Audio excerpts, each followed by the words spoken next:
안녕하세요. 오늘의 이야기는 두센형 근위영양증 진단을 받고 현재까지의 나의 몸 상태입니다. 이번 이야기는 제가 처음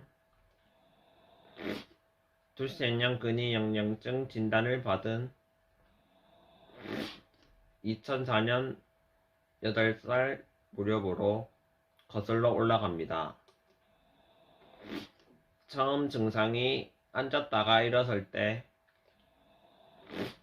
무릎을 짚고 일어서는 증상이 있고 자주 넘어지고 달리기와 점프가 안 되는 증상이 있었습니다. 그렇게 대구의 한 대학병원에서 정밀 검사를 하니 두센형 근위영양증이라는 이기병을 진단을 받게 되었습니다. 의사가 이 병은 10살 이후에는 더 이상 못 걷게 되고 20살 때는 호흡과 심장 문제로 사망한다는 것이었습니다. 그렇게 병을 진단받고 수영도 다니고 재활치료를 열심히 했지만 그래도 몸은 서서히 나빠졌습니다. 그렇게 2006년 10살이 되던 해 의사 말처럼 더 이상 못 걷게 되었고 일체어 생활을 하게 되었습니다. 일체어 생활을 하니 발목이 굳고 무릎이 굳어져 다리가 펴지질 않았습니다. 그렇게 시간이 지나 팔도 더 이상 움직이기가 어려워지고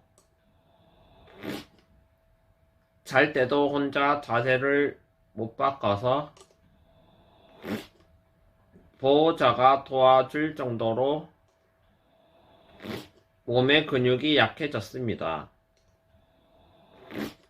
또 척추도 휘어져 결국 수술을 받고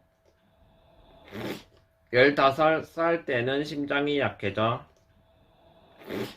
심장 기능이 악화되는 속도를 늦추기 위해 심장약을 먹었습니다.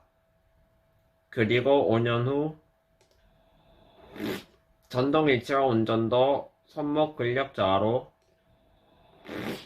결국 못하게 되었습니다. 그리고 갑자기 1년 뒤 호흡이 잘 되지 않아 밤에 잘 때 인공호흡기를 하게 되었습니다. 원래는 밤에 잘 때만 인공호흡기를 했지만 낮에도 호흡이 딸려서 인공호흡기를 해야 했습니다. 하지만 문제는 밥 먹을 때도 숨이 차는데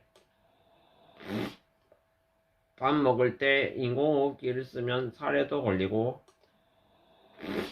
기도가 막힐 수 있어 호흡기를 쓰지 못해 밥 먹을 때도 숨이 차서 식욕이 사라져 뼈만 앙상하게 남을 정도로 몸에 살이 빠졌습니다. 이 무렵 심장 기능 검사를 하니 심장 기능이 55%가 정상인데 저는 19%라는 수치가 나와서 의사가 마음의 준비를 하라고 하셨습니다. 그 말은 상당한 충격과 공포를 불러왔습니다. 그렇게 심장약을 더 좋은 것으로 바꾸고 그리고 새로 나온 인공호흡기인 마우스피스라는 호흡기를 알게 되어 쓰게 되었습니다. 이 마우스피스 호흡기는 밥 먹을 때도 쓸 수 있어 식욕이 오르고 밥을 잘 먹고 심장약도 잘 챙겨 먹고 해서 기적적으로 심장 기능이 33%로 올라갔습니다. 하지만 부정맥이 생겨 죽음의 공포 때문에 일상생활이 안 될 정도로 불안이 심해져 결국 정신과에 가서 항불안제를 처방받았습니다. 하지만 불안은 가시지 않았고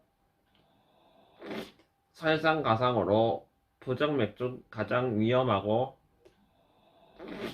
생명을 위협하는 심실빈맥이 와서 결국 항부정맥 약을 먹고 증상이 좋아져 불안이 조금은 사라졌습니다. 하지만 완전히 나아진 건 아니고 부정맥의 빈도가 줄었습니다. 그래도 현재까지 잘 지내고 있습니다. 그리고 한번 빠진 살은 현재까지도 아무리 먹어도 살이 찌지 않고 있어 걱정이 큽니다. 이상 저의 이야기를 들어주셔서 감사합니다.